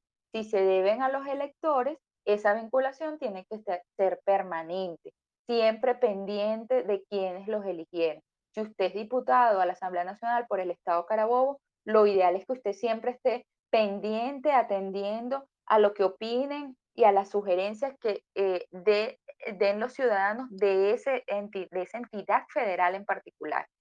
¿Por qué? Porque, bueno, precisamente como órgano o portavoz del Poder Legislativo, tú podrías perfectamente llevar esa opinión o esas sugerencias que te está dando la ciudadanía que te eligió, llevarla hasta la Asamblea Nacional y ponerla en discusión, ponerla en bandeja, ponerla en agenda para, en beneficio de esa colectividad que a través de la cual fuiste electo, se vea de cierta forma satisfecha en un determinado momento, sea cual sea la solicitud que esté haciendo. ¿Sí? Entonces, debe atender a las opiniones y sugerencias, pero además debe mantenerlos informados tanto de su gestión como la gestión de todo el poder legislativo. Eso ocurre, bueno, está así como que en tela de juicio, ¿no? Entre comillas, en tela de juicio. Además de eso, esa comunicación permanente, vinculación permanente con los electores, guarda relación a que debe rendir cuenta anual a los electores de acuerdo al ejercicio de su función. Debe hacerlo de conformidad con la Constitución. Y además hay algo muy importante en ese artículo 197 de la Constitución, y es que están sometidos a referendo revocatorio. Ojo que esta es pregunta de examen. Mucho de lo que hemos hablado son preguntas de examen, pero esta en particular es casi que segura. El revocatorio o referendo revocatorio es una figura que existe constitucionalmente precisamente para eso, para revocar o remover del poder a un órgano que haya sido electo por votación popular. Esto ocurre cuando en el periodo, en el ejercicio de las funciones de ese órgano, sea cual sea. Cuando hablamos de sea cual sea, estamos hablando del presidente de la República, de gobernadores, de diputados, de alcaldes, etc. Siempre que sean electos por votación popular. Cuando llega la mitad del ejercicio de su periodo, ¿verdad? Como órgano, el que sea, en este caso estamos en los diputados, el pueblo puede solicitar la revocatoria de ese poder, es decir, lo puede remover. Se llama a lo que es un referéndum revocatorio y la persona que ocupa ese cargo en particular puede ser removido del ejercicio de su función, no ocuparlo más. A eso se refiere el referéndum revocatorio. Artículo 72 constitucional, y precisamente este 197 nos lleva a él porque hace mención a esa revocatoria del poder de la cual pueden ser, entre comillas, víctimas los diputados a la Asamblea Nacional. Es decir, ellos están sometidos a que pueden ser removidos de sus cargos por la población en cualquier momento de su periodo, siempre y cuando haya transcurrido por lo menos la mitad del mismo. Si dijimos que el periodo de la Asamblea Nacional es 5 años en el ejercicio de sus funciones, los diputados, quiere decir que a partir del año 2.5 yo puedo solicitar la revocatoria del mandato de ese diputado a la Asamblea Nacional. En este caso, el que haya incurrido en alguna falta que considere la ciudadanía, el pueblo, que debe ser removido. Entendido de esa manera. Ok, pero no solamente obligaciones, los diputados también tienen lo que se conocen como privilegios, artículos 199 y 200 de la Constitución, y son dos básicamente, la libertad de palabra y la inmunidad parlamentaria. Los dos, muchachos, van unidos, van junticos siempre. La libertad de palabra simplemente atañe a que ellos no guardan responsabilidad, bien sea por los votos o por las opiniones que ellos emitan en el ejercicio de sus funciones.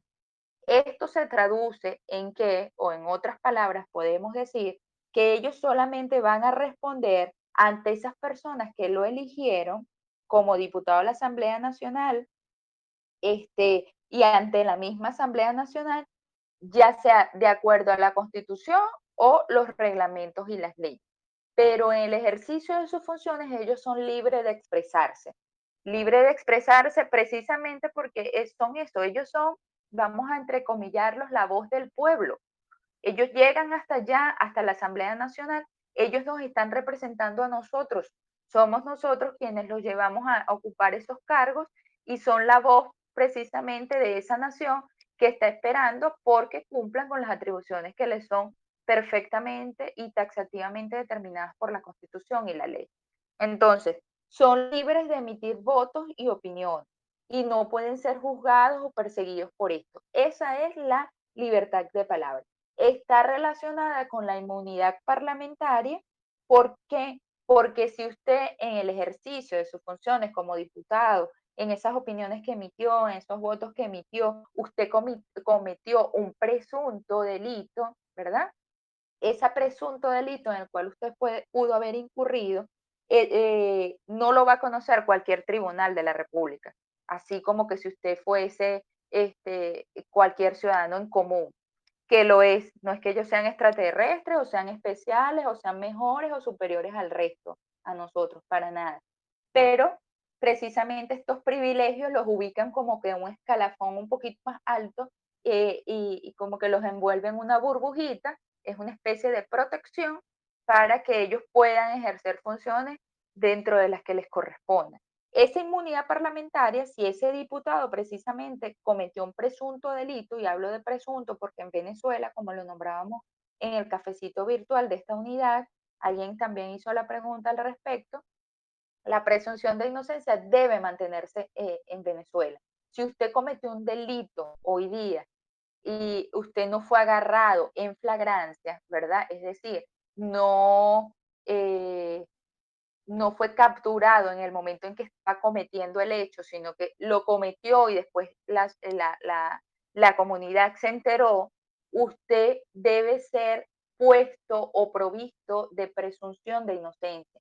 Es decir, se le debe tener como inocente hasta que se demuestre lo contrario por un tribunal de la República. Eso debe privar. Eso es un principio constitucional y legal de materia procesal penal en nuestro país, la presunción de inocencia. La presunción de inocencia se ve un poco quebrantada única y exclusivamente cuando el delito ocurre en flagrancia, muchachos. En flagrancia quiere decir, en términos criollos y comunes, para que me puedan entender más fácil, cuando se agarra a alguien con las manos en la masa. Es decir, si alguien, por ejemplo, le da muerte a otra persona y a esta persona la capturan en el momento, es decir, si es con un arma de fuego, disparando en ese momento con el arma de fuego a esa otra persona, ese delito ocurrió en flagrancia. Es decir, se está visualizando que usted está cometiendo el hecho. Allí la presunción de inocencia se ve un tanto quebrantada, y aquí hago gestualidad con comillas también, un tanto quebrantada, porque estamos observando que usted cometió el hecho, pero la Constitución y la ley lo ampara y lo protege hasta el final del proceso y lo va a acompañar con la presunción de inocencia. Es decir, hasta que un juez no determine y no dicte una sentencia donde afirme que usted es el culpable, el responsable penalmente de ese hecho, usted es hasta ese momento inocente. Hasta el día antes ni siquiera hasta el día antes, hasta el minuto antes que en que el juez se pronuncie. Si usted está en pleno juicio y el juez dicta la sentencia a la 1:13 p.m., por ejemplo, a la 1:02 usted sigue siendo inocente o se sigue presumiendo inocente ante el Estado venezolano, ante la ciudadanía, así haya sido capturado en flagrancia. Ojo con esto, se ve un tanto quebrantada la presunción de inocencia, pero se mantiene porque es un principio constitucional y legal venezolano de materia de derecho procesal penal. Esto, sin embargo, digamos que es una figura como formal, ¿no? Porque lo de la presunción de inocencia en flagrancia, porque en flagrancia, si yo te estoy observando, ya el hecho está materializado, bueno, nada, queda prácticamente es que un juez determine, mira, si eres responsable y tu pena o sanción es tanto, privativa de libertad, por ejemplo, si es un homicidio. En Venezuela es hasta 30 años de prisión, no más, y no existe ni la cadena perpetua ni la pena de muerte. En Venezuela está abolido eso. Lo máximo que puede ser condenada una persona es a 30 años de prisión. Entonces, se mantiene esa presunción, pese a que la flagrancia haya ocurrido, a que se haya observado que esa persona efectivamente dio muerte a otra y fue observado. ¿Observado por quién? Se preguntarán ustedes, por cualquier persona. O sea, por cualquier persona, porque si usted visualiza que un delito de esa magnitud, usted lo está visualizando, de hecho usted puede fungir como testigo, servir como testigo en el proceso judicial. Y si es observado por funcionarios del Estado venezolano, muchísimo más aún, porque si son funcionarios de investigación, imagínense ustedes, o sea, el hecho ocurrió casi que enfrente del poder público nacional, en cualquiera de sus ramas, nacional, estatal, municipal, pero en cualquier, del poder público en Venezuela en general. Entonces, ¿qué va a pasar? Cuando esa inmunidad parlamentaria como privilegio de los diputados se ve quebrantada si comete un delito. Si comete un delito, ese diputado se va a presumir también inocente como cualquier ciudadano en común, el resto de todos de los ciudadanos venezolanos, pero el caso no lo va a conocer un tribunal cualquiera, sino que lo conoce el máximo tribunal de la República, que es el TSJ, el Tribunal Supremo de Justicia. Y este ordena, pensando primero en la autorización que le da la Asamblea Nacional para privarlo de libertad, para detenerlo y continuar el procedimiento o la jurisdicción que corresponde en materia penal. Y hablo de materia penal porque si estamos hablando de presuntos delitos, estamos hablando de materia penal. Ahora, si el delito ocurrió en flagrancia, es decir, se estaba cometiendo el hecho en ese momento o acababa de cometerse, esa persona, ese diputado, es retenido, lo llevan a custodia en su lugar de residencia y de inmediato el Tribunal Supremo de Justicia debe tener conocimiento de eso. Les pongo un ejemplo. Un diputado de la Asamblea Nacional por el Estado Carabobo comete una lesión a otra persona en pleno centro de Valencia. Es detenido por la policía municipal del municipio, Valencia. Es detenido y es llevado no a un calabozo del cuerpo policial, debe llevarlo a custodia del lugar bajo custodia del lugar de residencia, donde esa persona resida, donde viva, bajo su techo. Allí va a estar resguardado y de inmediato debe comunicarse de esa detención al Tribunal Supremo de Justicia, que es el máximo tribunal y que es a quien le corresponde por constitución y por ley conocer todo lo que tenga que ver con el enjuiciamiento de los diputados a la Asamblea Nacional. Entonces, fíjense, son privilegios porque como que los tienen así en un escalafón aparte, ¿no? Sus casos no los conoce en cualquier tribunal, sino el Tribunal Supremo de Justicia. Y aparte de eso, la libertad de palabra, eso por la inmunidad parlamentaria.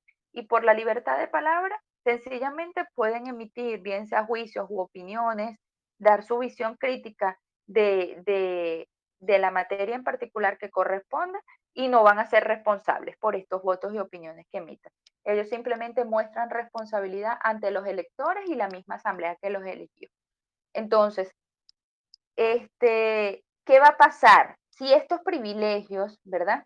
Específicamente el de la inmunidad parlamentaria, haya un funcionario público que violente esa inmunidad, esto acarrea responsabilidad penal para el funcionario que incurrió en la violación de la inmunidad parlamentaria de ese diputado de la Asamblea Nacional. ¿Cómo incurre en violación a esa inmunidad? Bueno, sencillamente es como, vamos a poner el ejemplo que les acabo de señalar.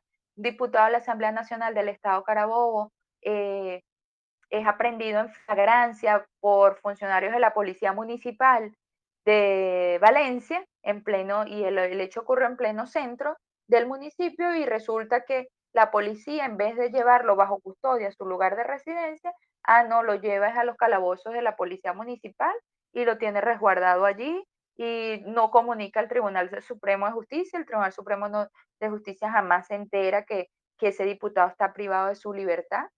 Es decir, se está violando flagrantemente su inmunidad parlamentaria.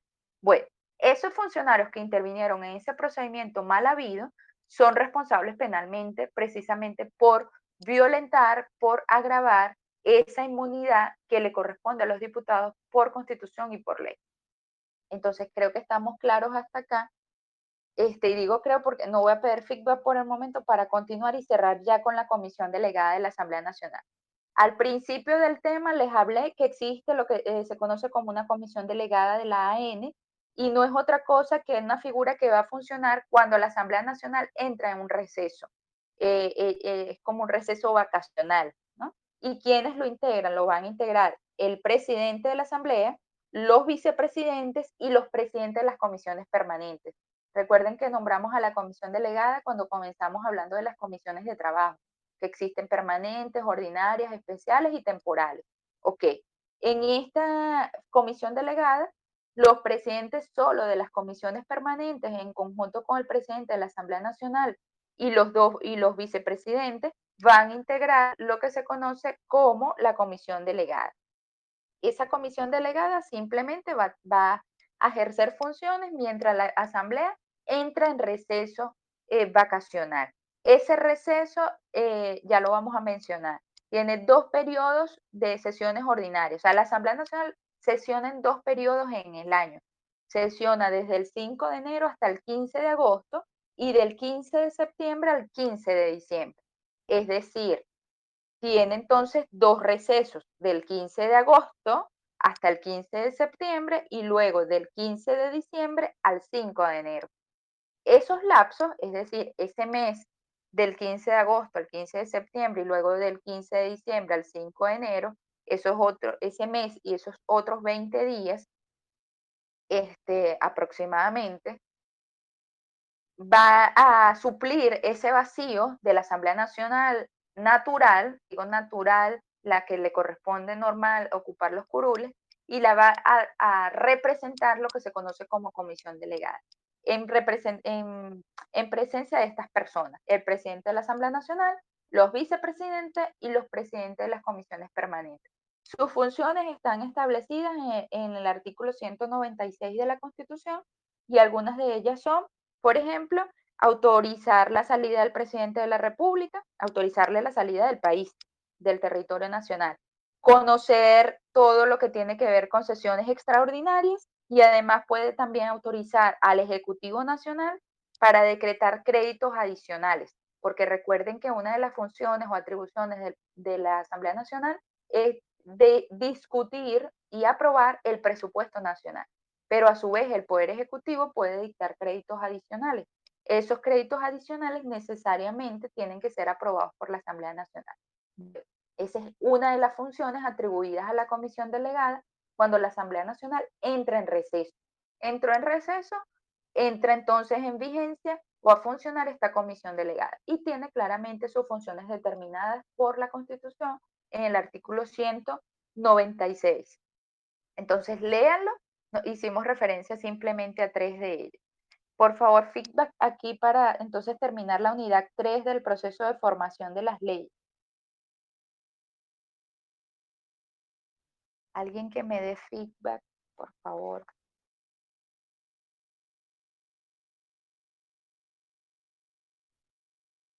Ok. Moisés, te escucho. Antonio también levantó la manita. Perfecto, profe. Por acá yo he escuchado todo hasta los momentos. Ya no hay intermitencia. No, por acá no. A veces, pero creo que es mi internet. No sé si los demás le pasa. Ok, perfecto. Está bien. Gracias, Moisés. Voy a silenciar tu micrófono.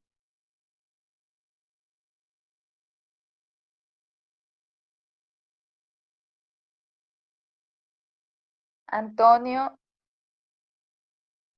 tienes el micrófono habilitado. No sé si es para dar feedback o hacer una pregunta. Ojalá llegue la electricidad pronto. ¿Me escuchas? Antonio, ¿me escuchas? Sí, profe. ¿Tienes una inquietud, alguna duda, una pregunta? Por el momento no, porque me estaba ayudando con la guía, pero sí Ok, hubieron unas partes en las que se escuchaba entrecortado. ok. Bueno, espero que la grabación esté quedando bien y se deba es a tu internet. Espero. Voy a silenciar tu micrófono, Antonio.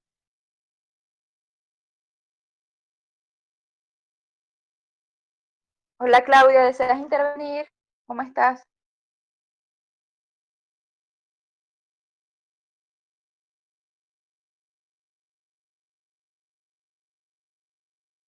Claudia. Ok. Debe ser que Claudia está fuera de línea. Vamos a continuar, muchachos, ya para cerrar con la unidad 3. Tenemos que la unidad 3 se refiere al proceso de formación de las leyes de la Asamblea Nacional. Es un poquito largo, pero se los voy a resumir.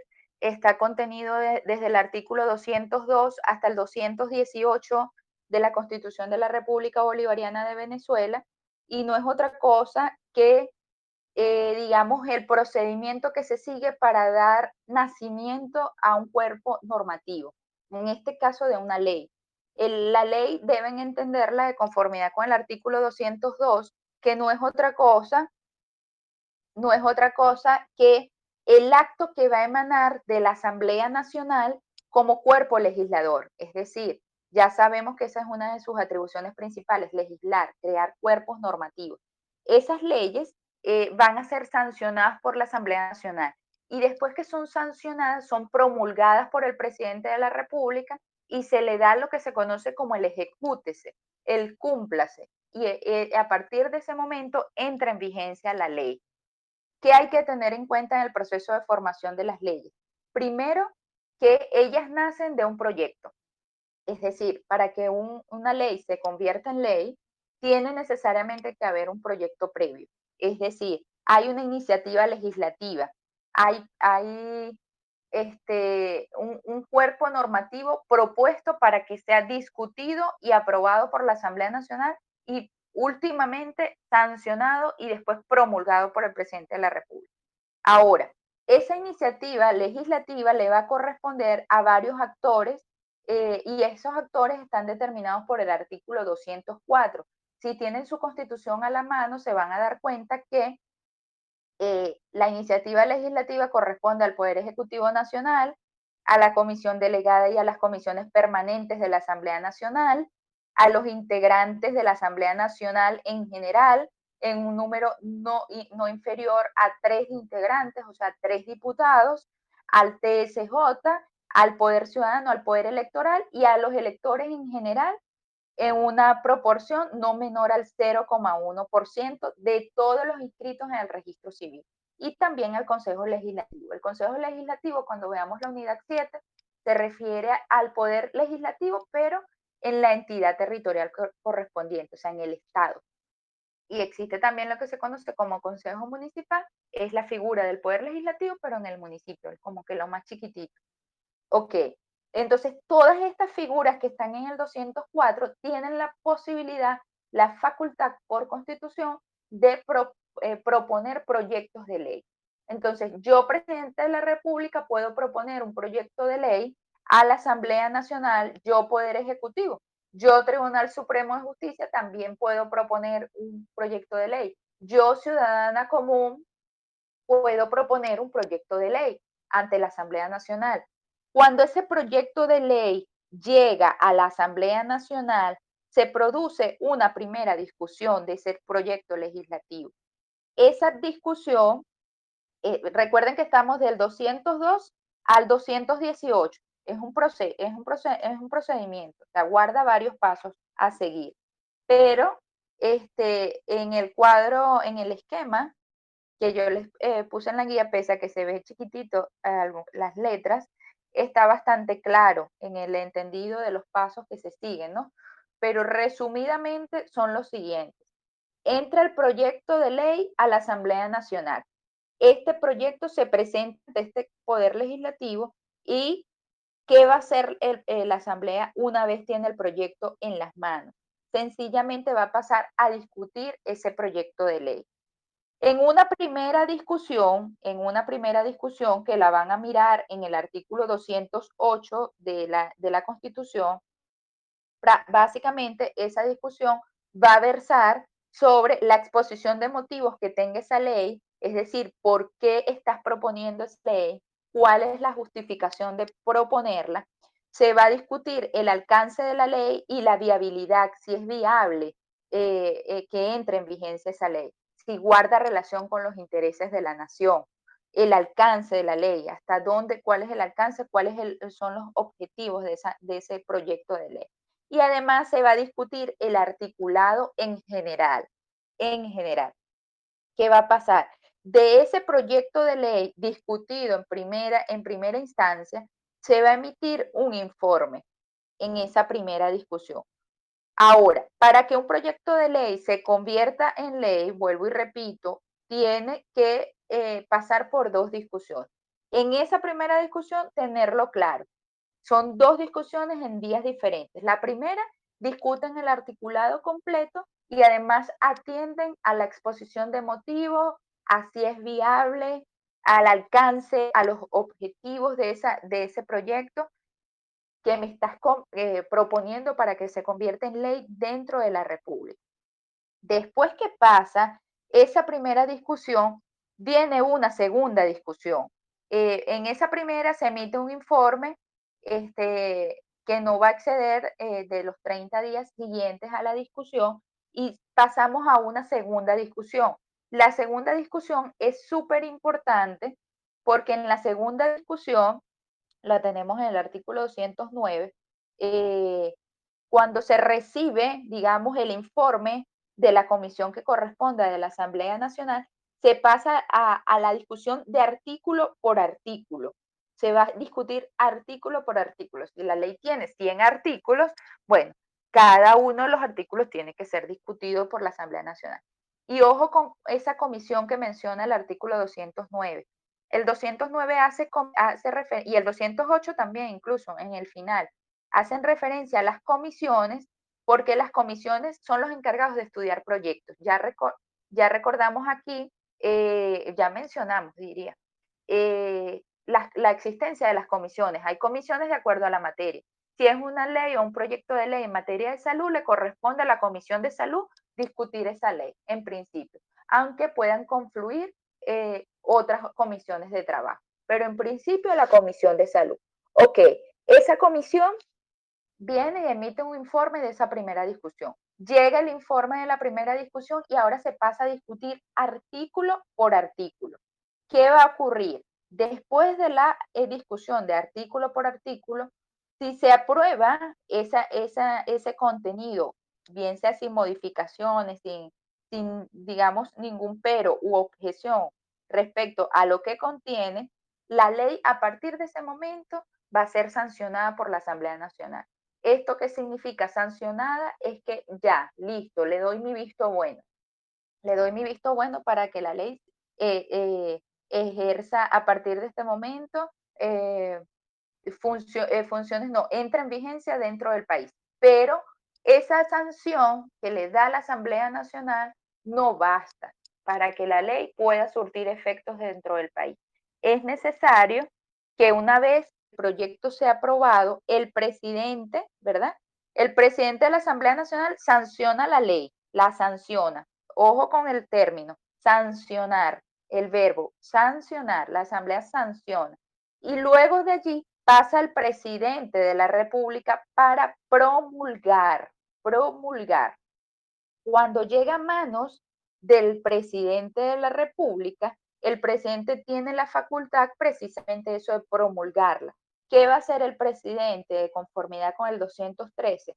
Va a revisar la ley, ¿verdad? Le hace una revisión y si él determina que hay que modificar la ley, la devuelve a la Asamblea Nacional, le dice, mira, aquí está de nuevo el proyecto de ley, modifica esta norma, o puede incluso también, además de solicitar la modificación, puede solicitar que se levante la sanción, bien sea aparte de la ley o a toda ella, o sea, a todo el proyecto de ley, que ya fue aprobado y sancionado por la Asamblea Nacional.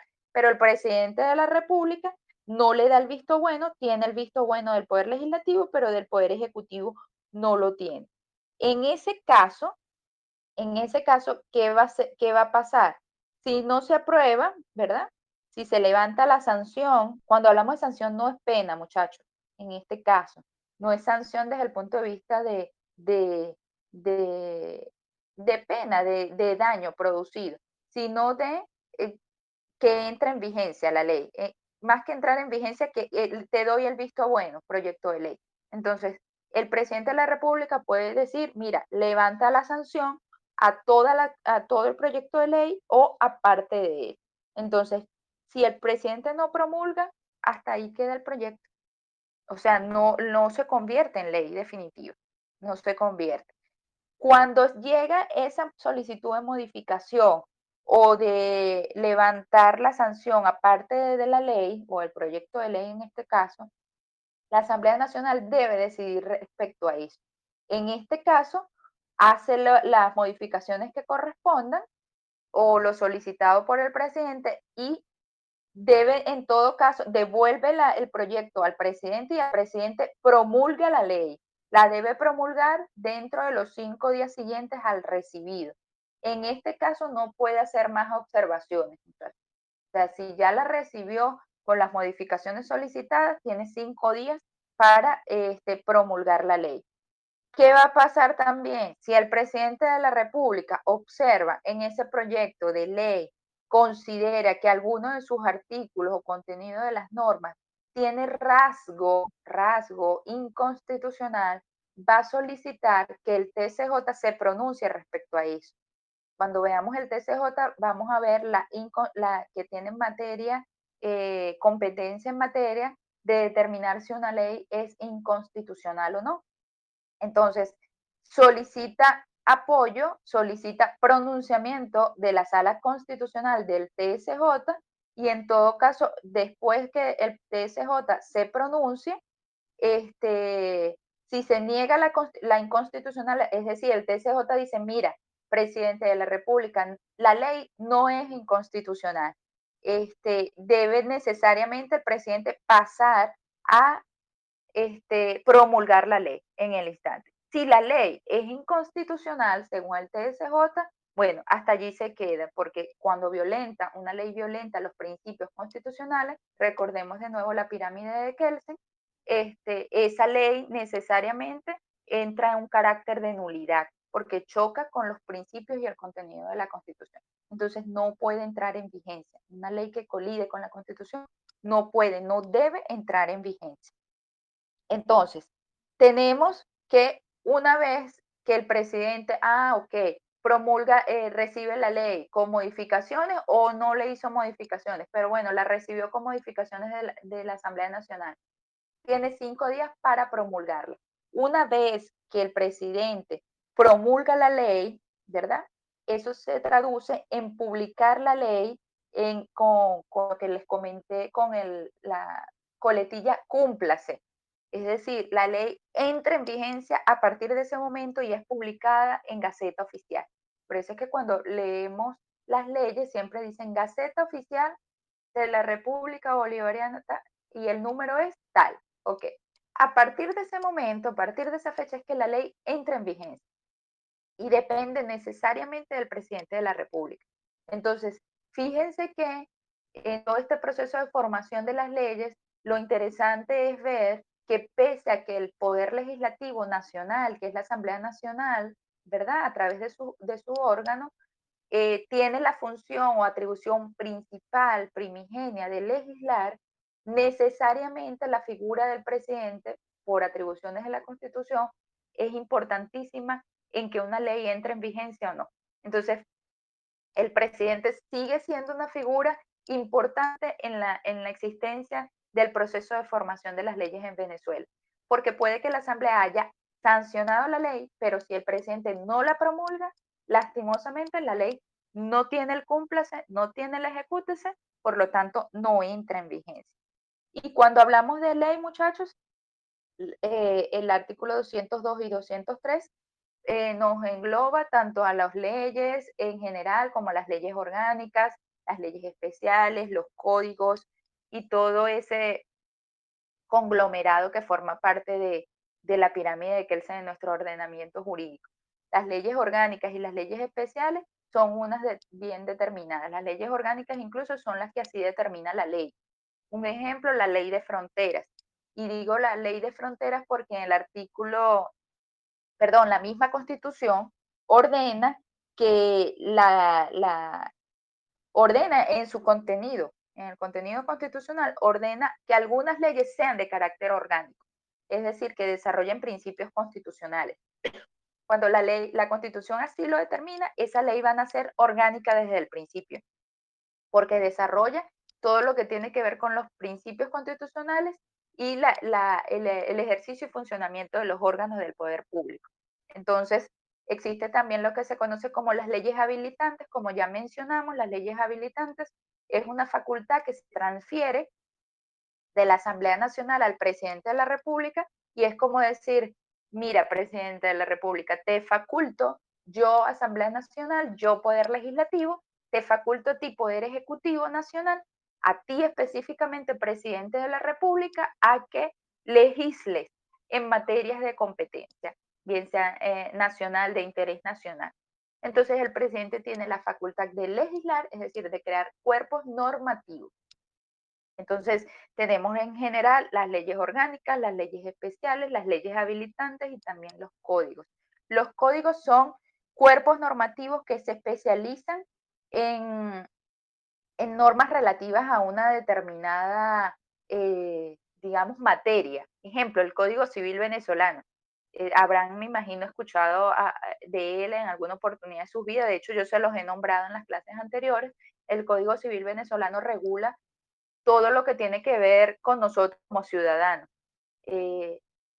Ese Código Civil viene a ser cuerpo normativo y reúne necesariamente y de manera sistemática todo lo que tiene que ver con normas que se relacionen, en este caso particular, con nosotros como seres humanos.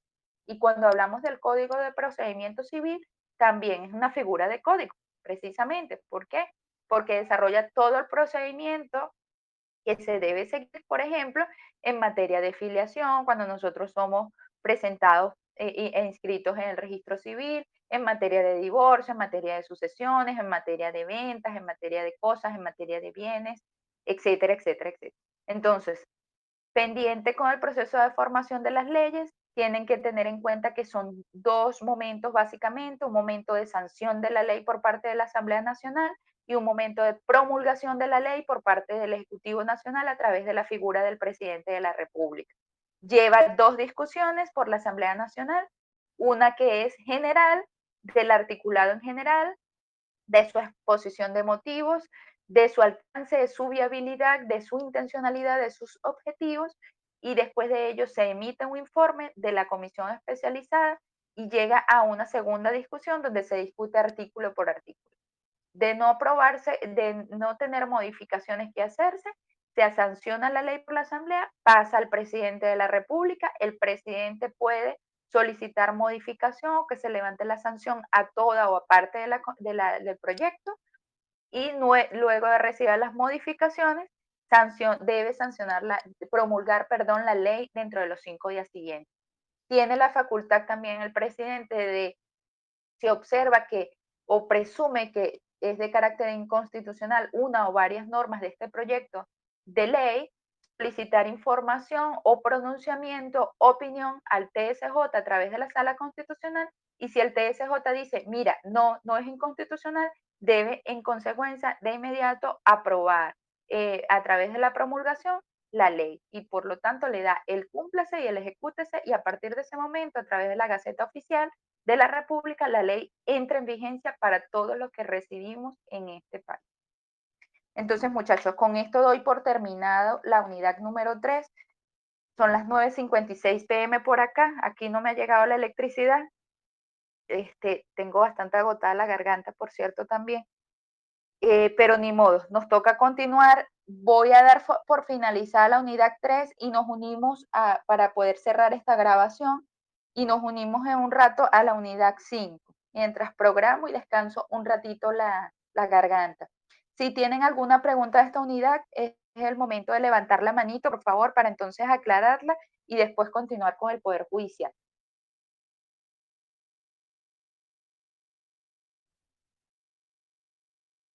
Ok, tenemos a Jorge por aquí. Jorge, buen día. Habilitado tu micrófono, te escucho.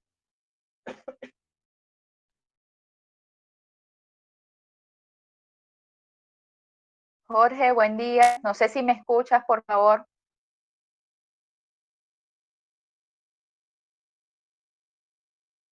Aló. Hola, Jorge.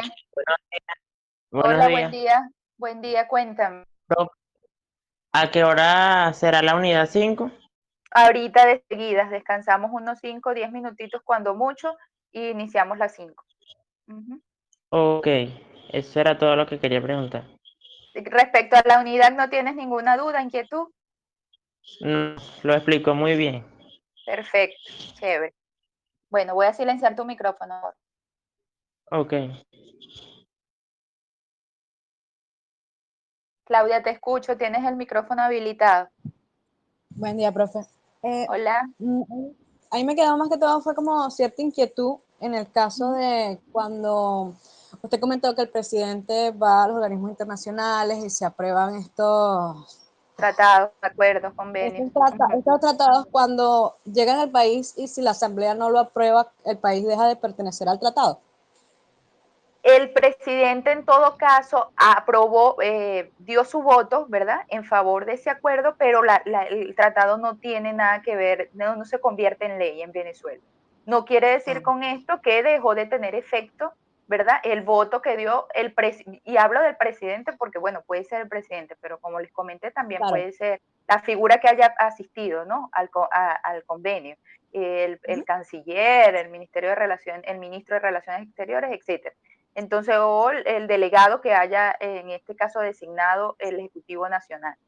Si no es aprobado por la Asamblea Nacional, lastimosamente no entra en vigencia. Pero lo que sí te puedo asegurar es que, por lo general, todo acuerdo que es aprobado, que el voto es en favor de ese acuerdo o convenio internacional del presidente de la República, por ejemplo, siempre es dado aquí, siempre es aprobado por la Asamblea Nacional. O sea, siempre es ley, siempre, en todo momento. Porque, porque se supone, ¿verdad?, en principio, se supone, entre comillas, que el presidente siempre apuesta en beneficio de la nación, ¿no? O sea, no va a ir a suscribir, por ejemplo, un acuerdo internacional que violente, si se conoce el contenido de la Constitución, ese presidente, que violente el contenido constitucional, por ejemplo. Si él está claro que en Venezuela, a decir, no se permite, está prohibida la pena de muerte, él no va a ir a suscribir un convenio internacional donde estén todos de acuerdo con la pena de muerte. O sea, en todo caso, si él está consciente de ello, ¿qué tiene que hacer? Salvar el voto. Es decir, a todas esas personas que están reunidas allí, todos esos representantes de las naciones reunidas en ese convenio, levantan la mano por estar de acuerdo con que sea una norma, ojo, o sea, puede que una sola norma del acuerdo haga referencia a a la pena de muerte o a la cadena perpetua. Un ejemplo, ¿no? Uno solo. Con el solo hecho de uno solo, debería el presidente de la nación que corresponda, en este caso venezolano, si está consciente, sabe, conoce que aquí eso está abolido, entonces no debe dar voto en favor. Debe salvar su voto y se lo reserva. Listo.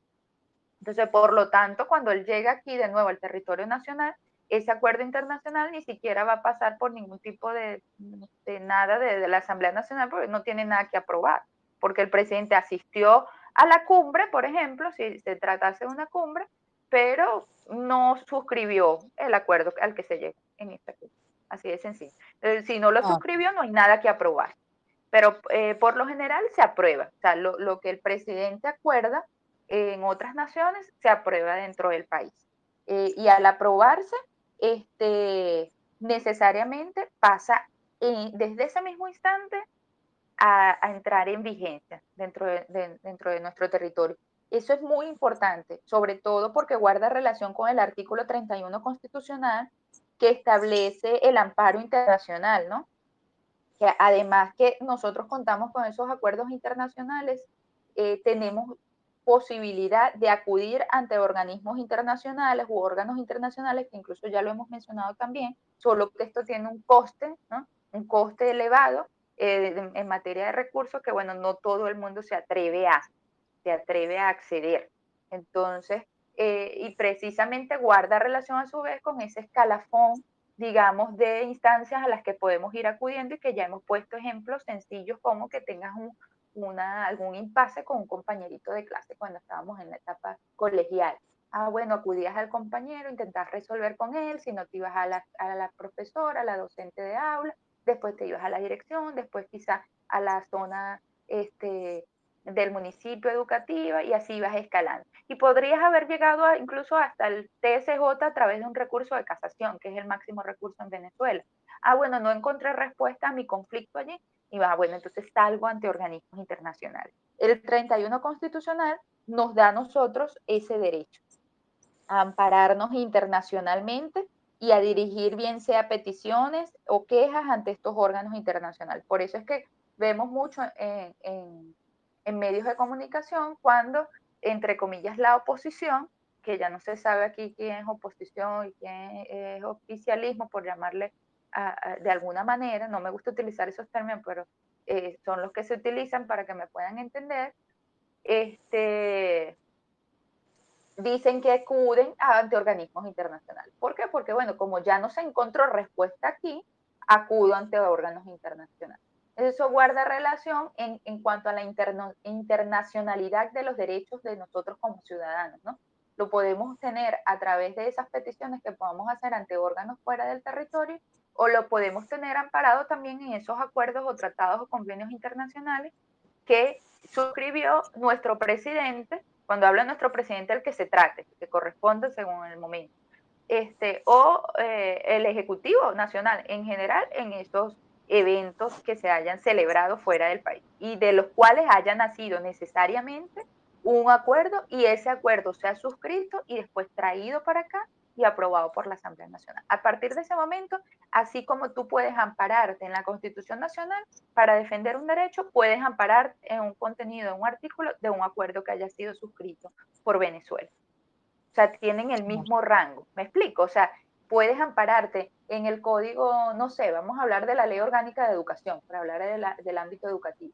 Pero si se trató de un acuerdo internacional que Venezuela haya suscrito en materia educativa y a lo mejor yo no encuentro dentro de la Ley Orgánica de Educación el artículo que me permita defenderme de algo que estoy reclamando, pero está en ese acuerdo, yo invoco, me aboco al contenido del acuerdo y es perfectamente válido ante cualquier institución o instancia que tú ejerzas dentro del territorio.